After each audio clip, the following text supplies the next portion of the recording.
"Can I play this song for you? It's important," said the girl, and the millionaire cried. Richard Thompson never stopped for anything or anyone. His footsteps echoed through the lobby of the Biltmore Resort as he talked on the phone about yet another multi-million-dollar deal. The 55-year-old man had built a real estate empire on determination and calculated coldness. That's when he felt a delicate touch on his sleeve. Looking down, he saw a curly-haired girl who couldn't have been more than 7 years old holding a small violin with both hands. "Can I play this song for you? It's important," said the child, with a seriousness that didn't match her age. Richard hung up the phone abruptly, annoyed by the interruption. "Where are your parents, child? You can't be here bothering the guests." "Please, sir, just one song. My grandma said you need to listen," she insisted, positioning the instrument on her shoulder with practiced movements. Something in the determined look of that girl made Richard hesitate. Maybe it was the way she held the violin, or perhaps the way she spoke with such certainty about something he needed to hear. "All right, but be quick. I have an important meeting."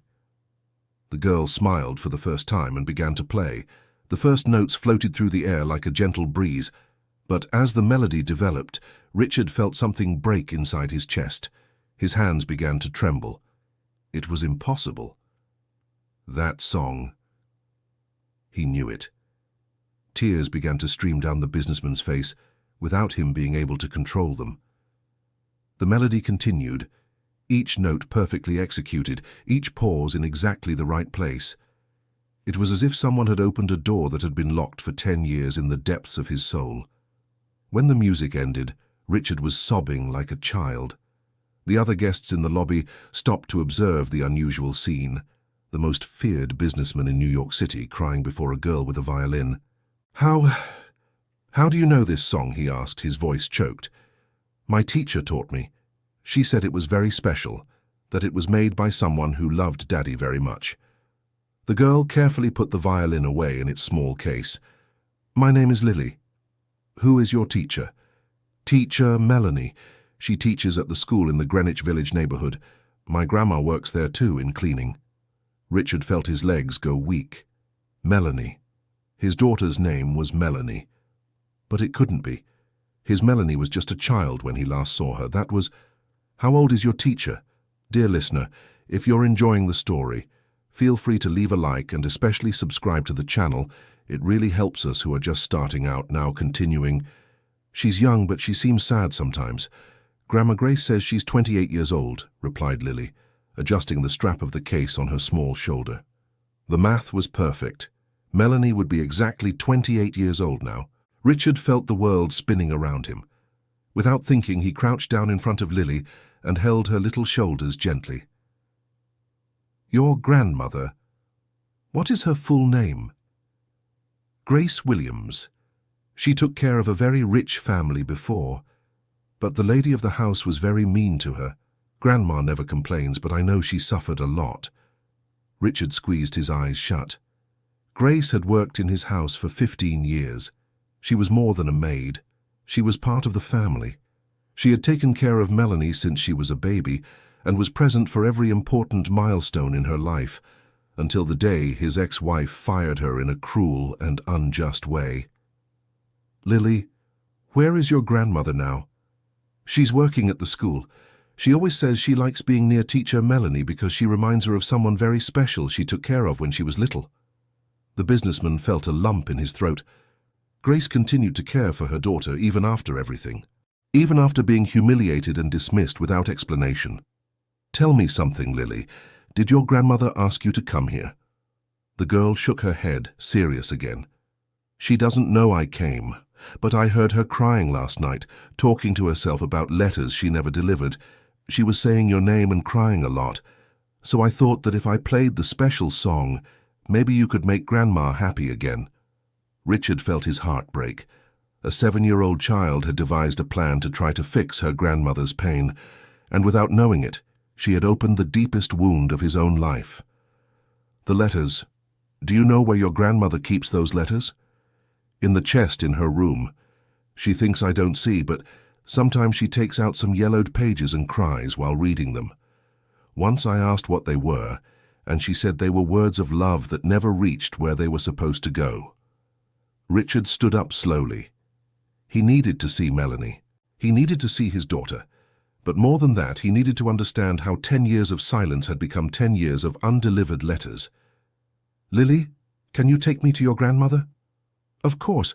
Grandma always told me that good people recognize other good people. And you cried listening to Teacher Melanie's song. Bad people don't cry to beautiful music." Richard called his driver and followed Lily to Greenwich Village.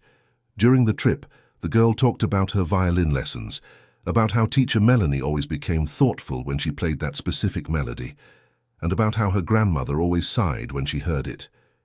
"Teacher Melanie never got married, you know. Grandma says she's waiting for a miracle. I don't know what a miracle is, but I think it has to do with family." When they arrived at the elementary school, Richard immediately recognized the simple, colorful building. It was so different from the expensive private schools where he imagined his daughter would study, but there was something welcoming about that place, something that radiated genuine care and love. Grace was sweeping the courtyard when she saw the luxury car stop at the gate. When Richard got out of the vehicle, the broom fell from her hands. She brought her hands to her chest, as if she were seeing a ghost. "Mr. Richard?" she whispered, disbelieving. "Grace." He walked towards her, seeing how the years had left marks on her kind face. "I need to talk to you." The 65-year-old woman began to cry before he even finished speaking. Lily ran to hug her grandmother, confused by her reaction. "Grandma, why are you crying? I brought the gentleman to make you happy." "My girl, you don't know what you've done." Richard moved closer, seeing up close how Grace had aged, but her eyes still had the same kindness as always, the same light he remembered illuminating his house in the happy times. "Where is Melanie, Grace?" She's teaching. Room 3. The tears wouldn't stop.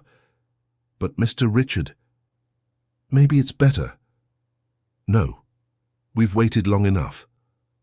Richard walked down the school hallway, hearing the sound of children singing.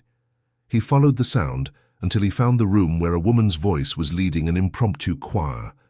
When he looked through the door window, his heart almost stopped. Melanie was there, his daughter, now a woman, conducting a group of children with the same passion she always had for music. She had long brown hair, tied up in a messy bun, and wore a simple, colorful dress. She was beautiful, but there was a melancholy in her eyes that he recognized immediately. For a few minutes, he just watched. Melanie smiled at the children, gently corrected those who missed the rhythm, and sang along with a sweet voice he had never forgotten. It was like watching a dream and a nightmare at the same time. When class ended and the children ran out into the playground, Richard Thompson took a deep breath and knocked on the door. "Come in," said Melanie, without looking up, as she organized the sheet music on her desk. He pushed the door open slowly and stood frozen in the doorway. Melanie looked up and froze. The sheet music slipped from her hands and scattered across the floor. "Daddy," she whispered, as if she couldn't believe her eyes. "My daughter."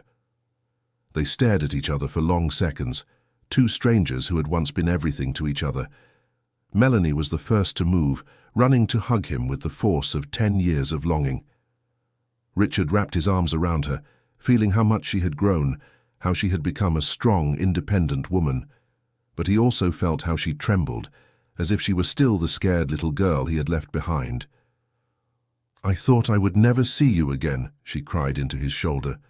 "Mom said you didn't want anything to do with me, that I didn't matter to you anymore." "That was never true, Melanie. Never. Your mother, she wouldn't let me see you. She said you were better off without me, that I would only mess up your life. I wrote so many letters and so many. You never answered any of them." Richard gently held her away to look into her eyes, to wipe away her tears. "What letters, my daughter?" "I never received a single letter." "What do you mean?" "I sent one every month at least, for years. I gave up when I turned 18. The truth began to form in Richard's mind, like pieces of a terrible puzzle. The letters that Grace Williams kept. The letters that never reached their intended destination. "Grace has those letters. Your mother must have intercepted all of them." Melanie shook her head, disbelieving. Mom knew I was writing to you. She said she mailed them, that you didn't answer because you had built a new family and didn't have time to remember the old one. What new family? Melanie, I never remarried. I never had other children. You have always been and will always be my only daughter. The revelation fell upon them like a heavy stone. 10 years lost because of lies and manipulation. 10 years that could never be recovered. Why would she do that? I don't know, my daughter. I don't know. They hugged again, crying together for the lost opportunities, the birthdays not shared, the achievements not celebrated together. When they parted, Melanie wiped her eyes and tried to smile. How did you find me? How did you know I was here? A very special little girl played a song for me today, a song I recognized immediately.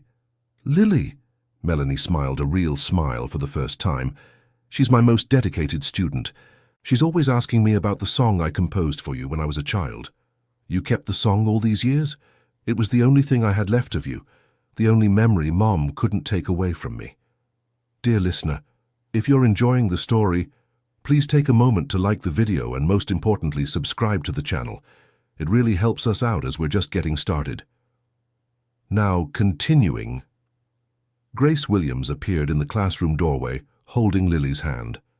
The little girl looked back and forth between Melanie and Richard, as if trying to understand the situation. Teacher Melanie, is he your daddy? She asked innocently. Yes, Lily, he's my daddy. Then my plan worked. She clapped her hands, happy with herself. What plan? Melanie asked, curious. Grandma was sad about the letters that never went to the right place. So I thought if I played your special song for the owner of the letters, maybe he would come get them and Grandma would be happy.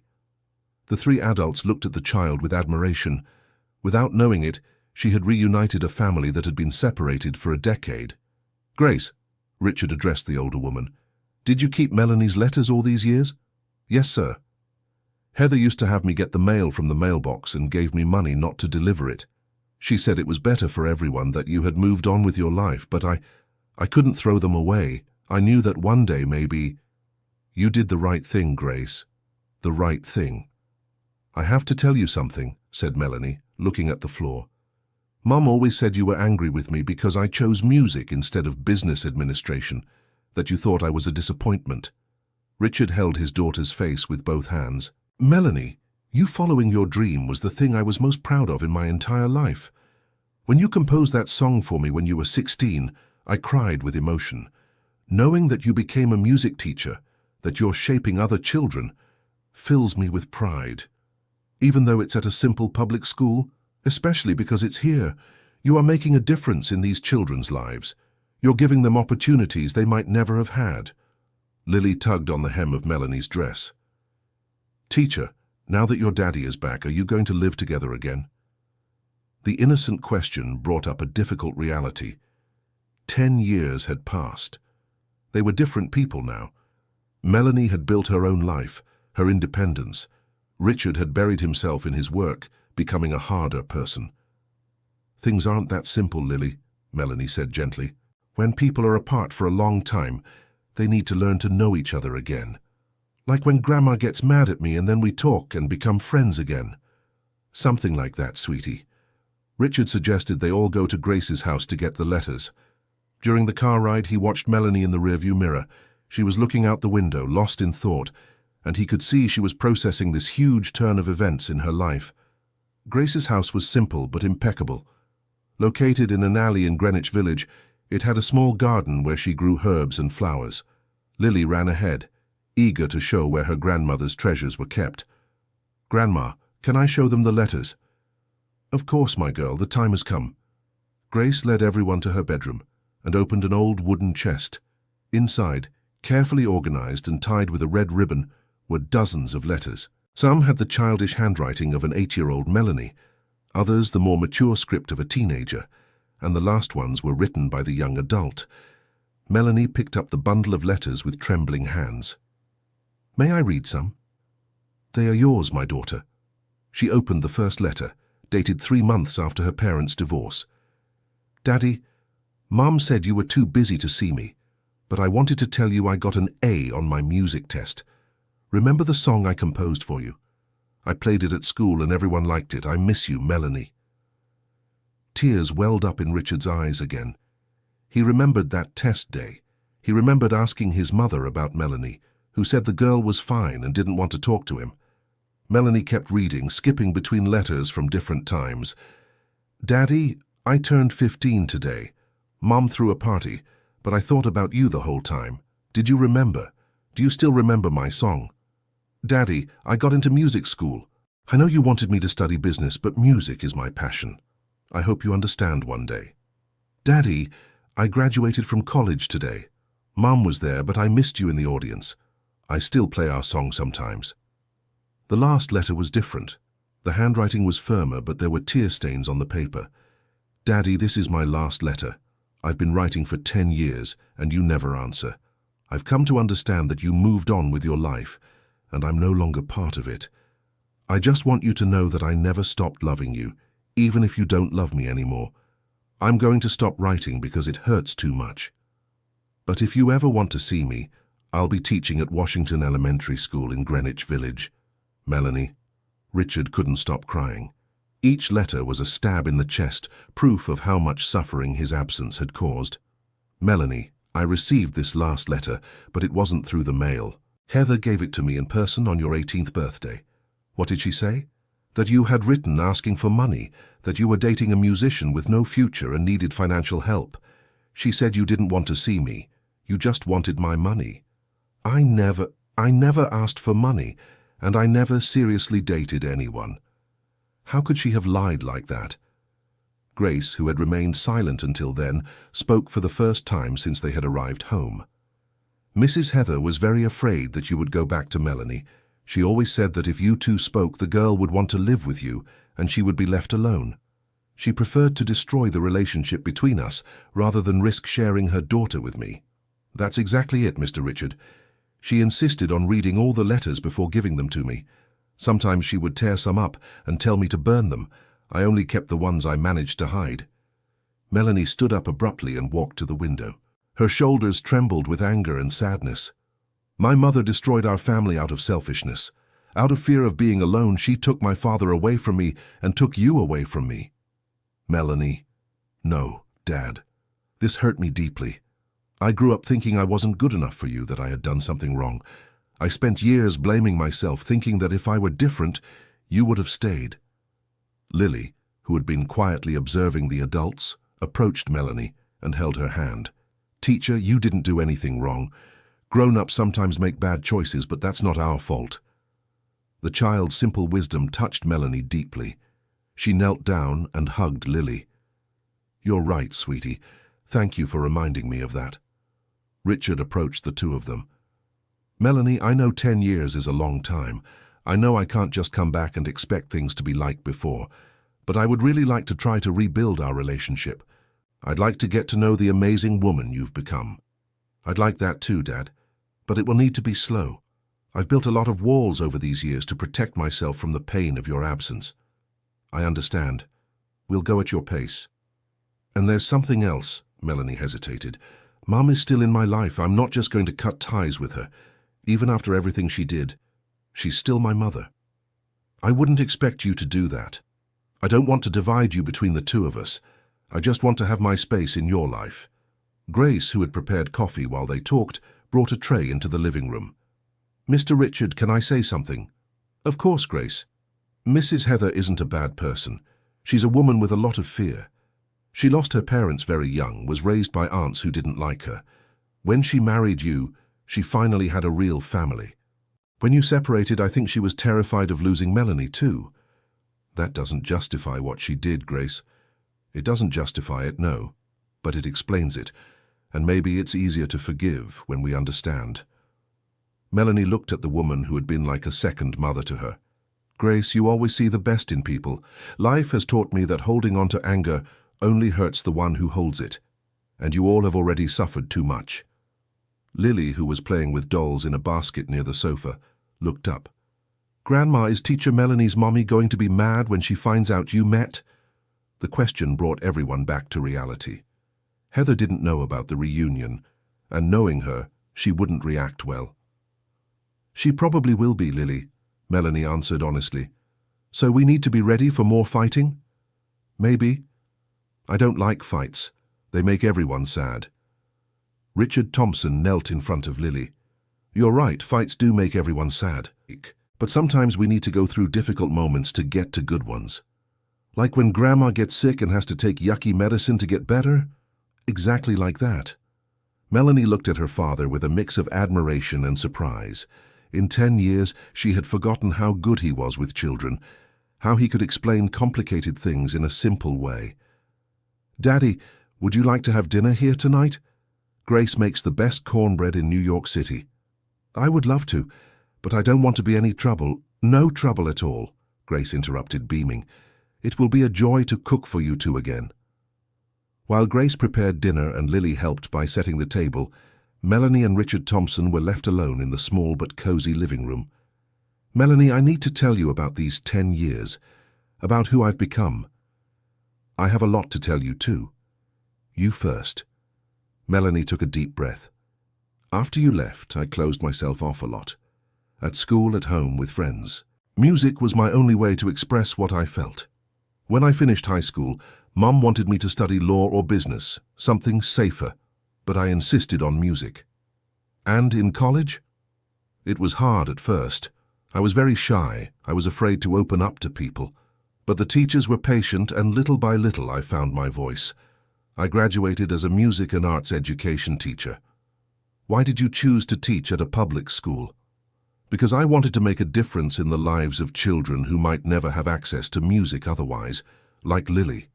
She has a natural talent, but her family can't afford private lessons." Richard Thompson looked at his daughter with growing pride. "And relationships? Boyfriends?" Melanie blushed slightly. "A few, but nothing serious. I always compared everyone to the image I had of you. No man seemed to have the same strength, the same determination. Ironically, I was looking in others for what I missed in you. And now? Am I very different from your memory? You're older, more serious, but your eyes are the same, and the way you talk to Lily, it's exactly how you used to talk to me. My turn to talk? Please." Richard Thompson settled more comfortably on the sofa. "When your mother threw me out of the house, I was completely lost. I rented a small apartment, thinking it would be temporary, that you two would come back soon. But the months passed, and Heather made it increasingly clear that I wasn't welcome in your lives. How did you react?" "I threw myself headfirst into work. I worked 16, sometimes 18 hours a day. It was my way of not thinking, of not feeling the pain. In 5 years, I multiplied my company by 10. And did that make you happy?" "It made me numb, which is what I wanted at the time." Melanie held her father's hand. "And women? Did you never want to get married again?" "A few women came along, it's true, but I couldn't really connect with anyone. It was as if a part of me had stayed frozen in time, stuck in the last memory I had of you." "What memory was that?" "You playing the piano in our living room, singing that song you composed for me. You were wearing that blue dress with white polka dots, and you had tied your hair back with a matching ribbon. When you finished playing, you came running to hug me, saying, 'Daddy, this song is just for us. It's our special secret.'" Melanie started to cry again. "I remember that day. It was a week before you two had your last fight. I knew it was our last week together. I could feel that Heather had made a final decision about our marriage, so I tried to record every moment with you in my memory. Why didn't you fight harder for me?" The question stung, but Richard knew he had to answer honestly.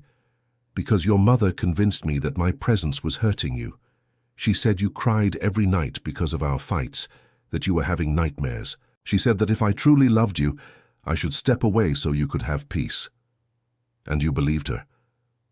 "I was desperate, Melanie, watching our home turn into a battlefield every day. So when Heather suggested that maybe it would be better if I took a break, I thought maybe she was right. But the break turned into 10 years. Because every time I tried to come back, she showed me proof that you were fine without me. Photos of you smiling, reports about how well you were doing in school, how you had stopped crying. And then when you turned 18, she said you didn't want any contact with me anymore. Melanie shook her head, unable to believe the level of manipulation her mother had orchestrated. She's very smart, Dad. She knew exactly what to say to keep us apart. Dear listener, if you're enjoying the story, please take a moment to like the video and, most importantly, subscribe to the channel. It really helps us creators who are just starting out. Now back to the story. Lily appeared in the living room doorway. Grandma sent me to call you for dinner, and she said she has a special surprise. On the simple but plentiful table, Grace had prepared a feast. Besides the famous cornbread, there was roast chicken, broccoli rice, stuffing, and flan.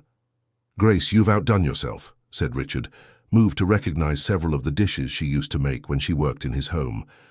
I remembered everything you and Melanie liked the most. During dinner, the atmosphere gradually became lighter. Lily told stories from school, asked innocent questions that made the adults laugh, and played short pieces on the violin between dishes. Lily, you play very well for your age, Richard commented. Teacher Melanie is the best teacher in the world. She's patient even when I play the same wrong note 10 times in a row. And you? Are you patient when I make a mistake? Melanie asked, joking. Teacher, you never make mistakes. You just play differently sometimes, but Grandma says that's called artistic interpretation. Everyone laughed, but Richard sensed something deeper in the girl's observation. Melanie had become not just a competent teacher, but a sensitive and patient educator. Melanie, I'd really like to see where you work, meet your other students. You really would. It's nothing luxurious. My daughter, luxury isn't in the furniture or the building. It's in the love you put into what you do. After dinner, Melanie suggested they take a walk through the neighborhood. Greenwich Village at night had a special charm, with its colorful little houses lit up and the distant sound of music coming from the busier bars. Dad, can I ask a difficult question? Of course. Do you forgive me for not looking for you when I got older? When I turned 18, I could have looked for you without needing Mum's permission. Richard stopped walking and turned to her. Melanie, you have nothing to forgive. You are a child who was taught that your father didn't want you anymore. It would be irrational to expect you to question that. But when you grew up, you had already gotten used to the pain of my absence. You had already learned to live without me. Why would you risk feeling that pain again? Exactly. I was afraid to look for you and find out that Mom was right, that you really didn't want to see me. And I was afraid to look for you and find out that Heather was right, that my presence would only bring you suffering. They continued walking in silence for a few minutes, processing the tragic irony of their mutual fears. Dad, what are we going to do about Mom? What do you think we should do? I think we need to talk to her together, make it clear that our reconciliation isn't a threat to her, but that the lies can't continue. Do you think she'll accept that? I don't know. Mom is very proud. Admitting she lied for 10 years is going to be very difficult for her. And if she doesn't accept it, Melanie thought for a long moment, then I'll have to make a choice. And I choose you, Dad. I choose the truth. Richard Thompson felt his heart speed up. After 10 years, his daughter was choosing him. Melanie, I don't want you to have to choose between us. I want you to have a father and a mother in your life. I want that too. But I won't accept manipulation and lies anymore. We're adults now. We can have honest and direct relationships. When they returned to Grace's house, Lily was already asleep in her grandma's lap. The scene brought a wave of nostalgia for Richard, who remembered Melanie like that, small and carefree. She's a special girl, he commented. Very special, Melanie agreed. She lost her parents in an accident when she was 3. Grace raised her from then on with all the love in the world. How did you two meet? Grace came to the school looking for work 2 years ago. When she found out I was a music teacher, her eyes lit up. She said she had taken care of a girl who loved music more than anything in the world. She talked about me? Not directly, but whenever I played certain songs, she would stop what she was doing and listen with her eyes full of tears. When Lily started taking lessons with me, Grace was overjoyed. And you never suspected? I suspected there was some connection, but I never imagined it was so close. Grace always talked about a family she cared for, about a special girl, but she never gave any names. Richard looked at Grace, who had fallen asleep in the armchair with Lily in her arms. She waited all these years to reunite us. I think so. And she used Lily as a cupid without anyone noticing. That 7-year-old girl orchestrated our reunion with the subtle help of a very wise grandmother. Richard approached Grace and gently touched her shoulder. "Grace, let me take Lily to her room." The woman woke up and smiled. "Thank you, Mr. Richard. She sleeps in the little room back there." He carefully picked Lily up in his arms. The girl murmured something unintelligible and nestled her head on his shoulder. For a moment he felt transported 20 years back, when he used to carry Melanie to bed like this after a movie night. When he returned to the living room, Melanie and Grace were talking quietly. "What were you talking about?" "About tomorrow," Melanie replied. "I need to decide when and how to tell Mom that we've met. Do you want me to go with you?" "I don't know if that's a good idea. She might get defensive if you're there." "But she could also pretend she did nothing wrong if it's just the two of you talking," Grace intervened. "If I may make a suggestion, why don't you invite Mrs. Heather to come here? Neutral ground, and I can be present as a witness to what really happened." "Do you think she would come?" asked Melanie. "If you tell her it's important and that it involves your future, I think so." Richard wasn't sure it was a good idea. "Grace, are you sure you want to get involved in this? Heather might get very angry with you." "Mr. Richard, I'm a 65-year-old woman now. I'm tired of being afraid, and these two families have suffered too much because of the silence." Melanie held the older woman's hand. "Thank you, Grace, for everything, for keeping the letters, for taking care of me even from a distance, for coaching Lily to reunite us." "I didn't coach Lily, dear. She's just very smart. I just told stories, and she drew her own conclusions." "What kind of stories?" "About the family I took care of, about the little girl who played the piano like an angel, about the dad who cried in secret listening to classical music. Lily put the pieces together herself." Richard Thompson shook his head, impressed. "That girl has a future as a detective." "Or a professional matchmaker," joked Melanie. It was late when Richard finally said goodbye. At the door of the house, he hugged Melanie for a long time. "Daughter, I know we still have a lot to talk about, a lot to resolve, but I want you to know that today was the happiest day of the last 10 years of my life." "For me too, Dad. Can we see each other tomorrow, after you talk to your mother?" "Of course. I'll call you as soon as I leave her house." On the way back home, Richard couldn't stop smiling. For the first time in a decade, he felt like he had a family again. But he also knew that the conversation with Heather would be decisive for all of their futures. Melanie spent the night awake organizing her thoughts. How to approach her mother, how to confront 10 years of lies without completely destroying the relationship between them. At 5 in the morning, she gave up on sleep and went to make coffee. At 8, she called Heather. "Mom, it's me. We need to talk. It's important." "Melanie, what's wrong? Did something happen? Can you come to Grace's house this afternoon around 3? "To Grace's? Why not at your house or mine?" "Because she needs to be present for our conversation." "Melanie, you're scaring me. What's going on?" "Mom, please just come. I promise I'll explain everything." Heather agreed, but Melanie could hear the worry and suspicion in her voice. During the morning, Melanie taught her classes normally, but she was clearly distracted. Lily noticed and approached her after class. "Teacher, are you nervous because of the talk with your mum?" "A little, Lily. How did you know?" "Grandma told me that today you're going to talk about the letters and everything that happened. She said it might be difficult." "And you're not worried?" "A little. But Grandma also said that sometimes things get worse before they get better. Like when you take a splinter out of your foot. It hurts at the moment, but then it stops bothering you." Melanie hugged the girl, impressed once again by her maturity. "You are very wise for a 7-year-old. Grandma says that when we go through difficult things, we learn to be stronger." At 3 o'clock sharp, Heather arrived at Grace's house. She was elegant as always, but seemed tense and suspicious. When she saw Melanie and Grace waiting in the living room, her face closed off even more. "What's going on here? Why all this drama?" "Sit down, Mom. Please. Heather settled on the edge of the sofa, visibly uncomfortable. Melanie, if this is about money or work, you know you can talk to me directly. It's not about money, Mom. It's about Dad. Heather stiffened. Your father? Why are we talking about your father? Because I saw him yesterday. We talked. He read the letters I wrote all these years. What letters? The letters you intercepted and gave to Grace to keep instead of delivering. Heather looked at Grace with an expression of total betrayal. You kept those letters. I paid you to destroy them. I couldn't destroy them, Mrs. Heather. They were words of love from a daughter to her father.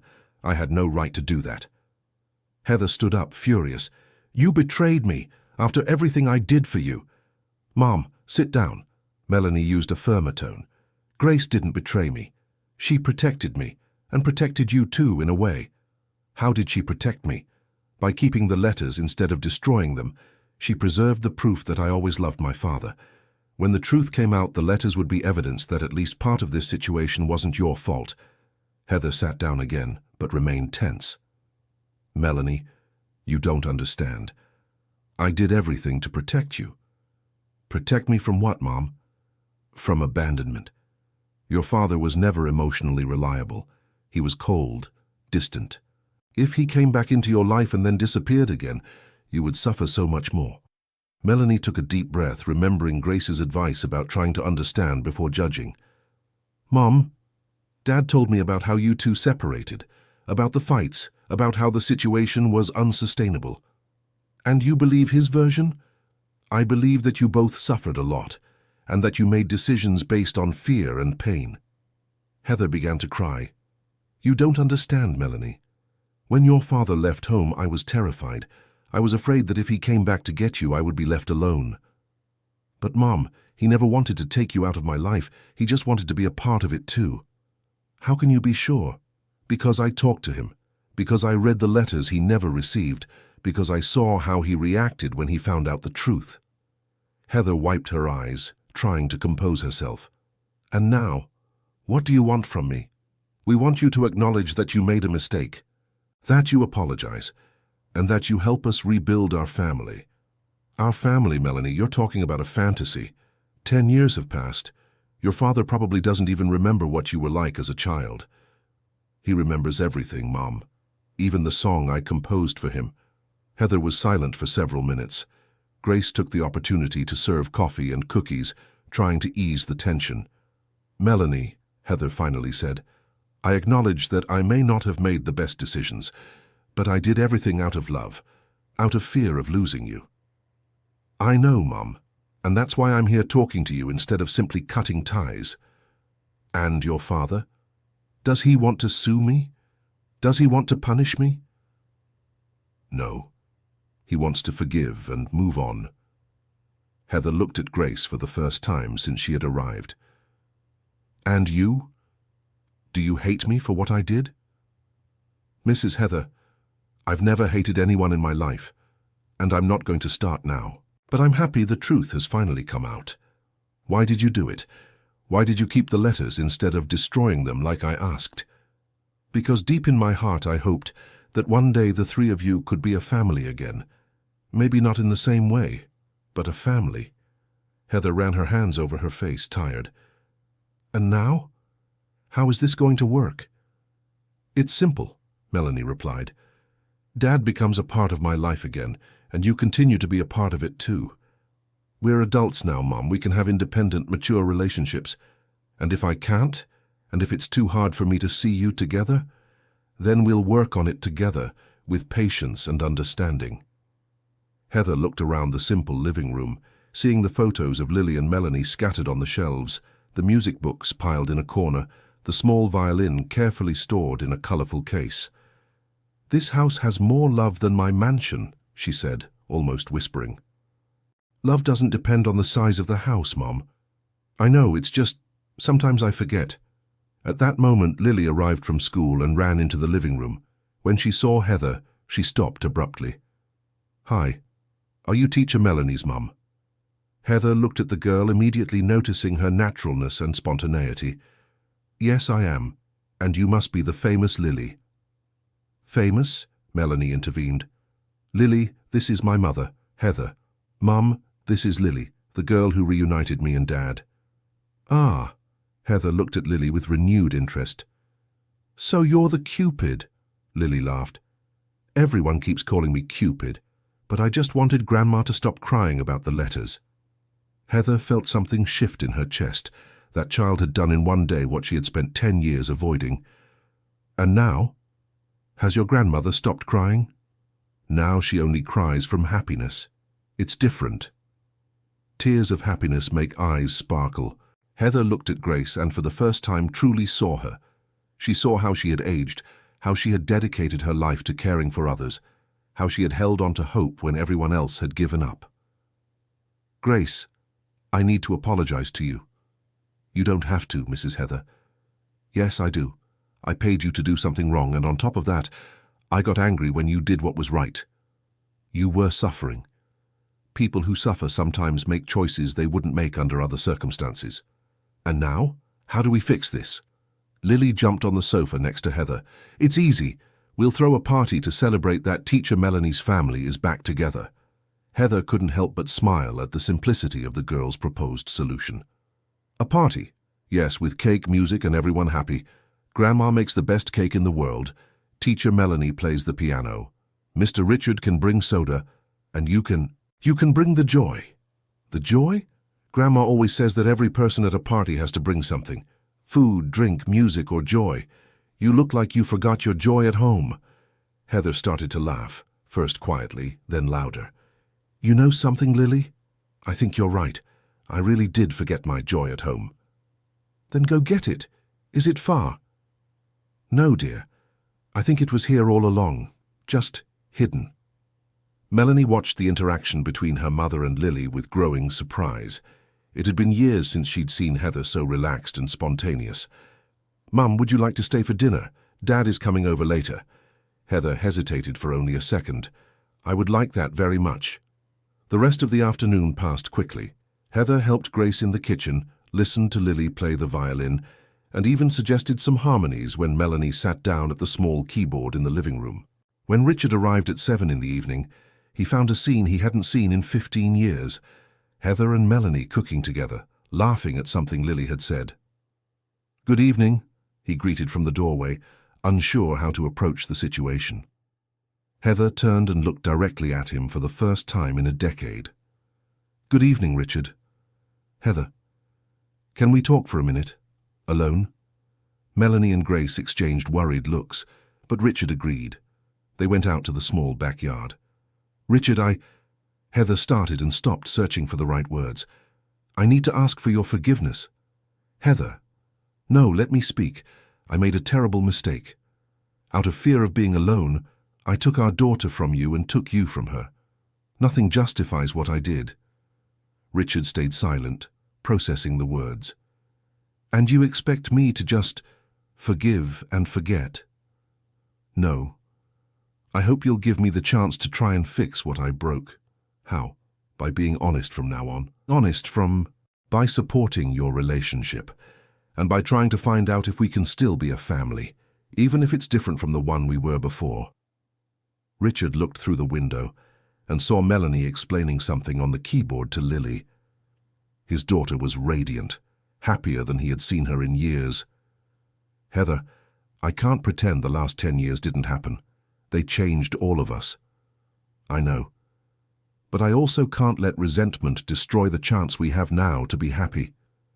Heather began to cry again. Do you forgive me? I'm trying, and I will keep trying every day. That's more than I deserve. Maybe, but it's what our daughter deserves. They went back inside, where they found Melanie teaching Lily to play the song she had composed for her father. The girl was struggling with the more complex chords, but she was determined to learn. Teacher, this song is hard. The most beautiful things usually are difficult, Lily.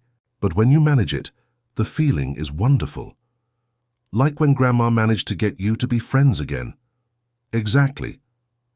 During dinner, the conversation flowed more naturally than anyone expected. Heather asked questions about Melanie's work. Richard told funny stories about his company. and Lily kept everyone entertained with her peculiar observations about life. "Mr. Richard," asked Lily, "now that you're friends again, can Miss Melanie visit your house?" "Of course she can, and she can bring you and your grandma too, if you'd like. Is your house very big?" "It's quite big." "Bigger than the school?" "Yes, a little bigger than the school." Lily was impressed. "And does it have a piano?" "There's a grand piano in the living room." "What's a grand piano?" Melanie answered. "It's a very large and elegant piano that produces a richer sound than regular pianos." "Can I play it?" "Of course you can," Richard replied immediately. Heather watched the interaction and felt a pang of something that took her a moment to recognize as envy. Not malicious envy, but the desire to be part of that ease, that spontaneity. "Richard," she said, surprising everyone, "would you mind if I came along when Melanie visits your house? I'd like to see how you live now." "You would be most welcome, Heather." After dinner, while Grace was putting Lily to sleep, the three adults stayed in the small living room, finally having the conversation they needed to have 10 years ago. "So how are we going to make this work?" asked Heather. "Slowly," replied Melanie. "No pressure, no unrealistic expectations, just three people trying to get to know each other again. And what if we discover we've changed too much, that we can't relate to each other as a family anymore?" "Then we'll discover that together," said Richard. "But at least we will have tried honestly." Heather looked around the simple room, seeing the evidence of a life built with love and care. "You know, I always thought happiness depended on controlling situations, on avoiding risks. But looking at you two today, I see that happiness comes from accepting uncertainty and choosing love even when it's scary." Melanie held her mother's hand. "It's never too late to learn, Mom." "I hope not. Because I really want to learn how to be part of this family again." When the evening ended and it was time for goodbyes, everyone was emotionally exhausted, but also hopeful. For the first time in a decade, they had a clear direction to follow. "Daddy," Melanie said at the door, "thank you for not giving up on me completely." "Melanie, I never gave up on you, not for a single day. And I never stopped hoping you'd come back. I'm not leaving anymore, my daughter. Never again." Heather, who was watching them, felt a complex mix of emotions. Sadness for the lost time, guilt for her own actions, but also a faint hope that maybe they could really rebuild something beautiful from the wreckage of the past. In the following days, the three began testing the waters of their new relationship. Melanie visited Richard's house, impressed by how he had kept photos of her in every room, even after so many years. Heather had dinner with them a few times, fighting her impulse to control or manipulate situations. Lily became a constant presence, bringing her contagious joy and her questions that often went straight to the heart of the issues the adults avoided addressing. "Grandma," she asked one afternoon, "why do adults complicate simple things so much?" "Because sometimes we forget that love is stronger than fear," Grace replied, looking meaningfully at the three adults who were listening. 1 month after the reunion, Melanie organized a small recital at the school where she worked. It was a simple performance just for family and friends, but it meant a lot to her. For the first time in 10 years, her parents would be together watching her play. "Are you sure you want to sit together?" she asked nervously before beginning. "I'm sure," said Richard. "Me too," agreed Heather, though her voice betrayed some anxiety. Grace and Lily sat beside them, completing a row that represented much more than it seemed. Melanie approached the piano and turned to the small audience. "This first song was composed by me when I was 16. I dedicated it to my father at the time, and today I'd like to rededicate it to my whole family." She began to play, and immediately Richard recognized every note of the melody he had heard Lily play at the resort. But this time, there was something different. The music sounded more mature, more complex, full of nuances that only years and experience could bring. When she reached the bridge of the song, Melanie looked directly at Heather and added a variation that didn't exist in the original version. It was gentle, but melancholic, a section that clearly represented the years of separation and pain. Heather began to cry, finally fully understanding what she had taken from her daughter and from herself with her choices. The music continued, evolving into a more hopeful section, full of chords that resolved into beautiful, comforting harmonies. It was clearly about reconciliation, about the possibility of healing. When Melanie finished, the silence in the room lasted several seconds. Then, Lily began to applaud enthusiastically, followed by everyone else. "It was beautiful, teacher," shouted the girl. "Now can I play it on the violin with you?"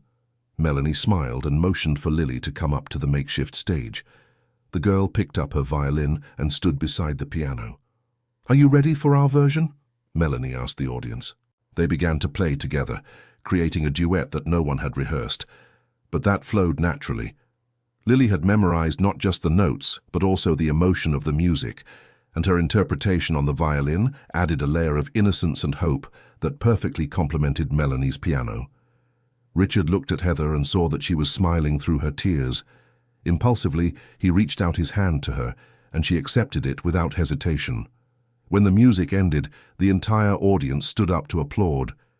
But for Melanie, the most significant moment was seeing her parents holding hands, not as a romantically reconciled couple, but as two people who had learned to overcome their differences for the sake of their daughter. After the performance, as they were putting away the equipment, Lily approached Richard. "Mr. Richard, can I ask a question?" "Of course, dear. Are you a real family again now?"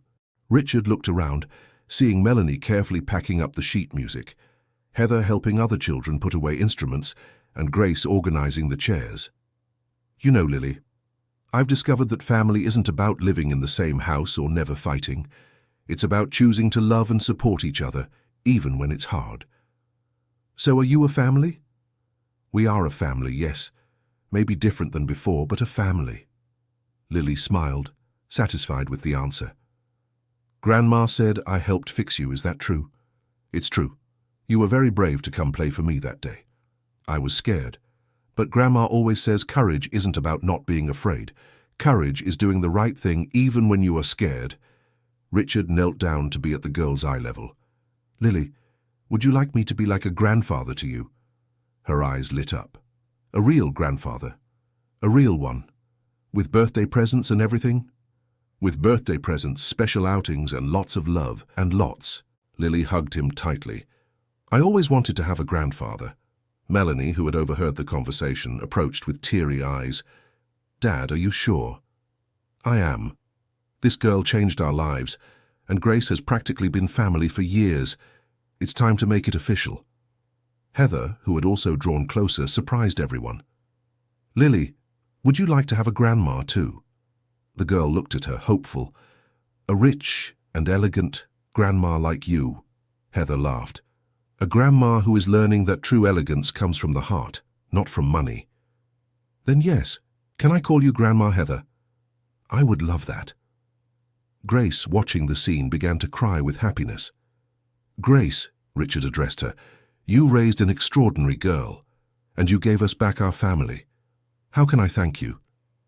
"Seeing all of you happy is all the thanks I need, Mr. Richard." "It's not enough. I want to do something more." "What?" Melanie intervened.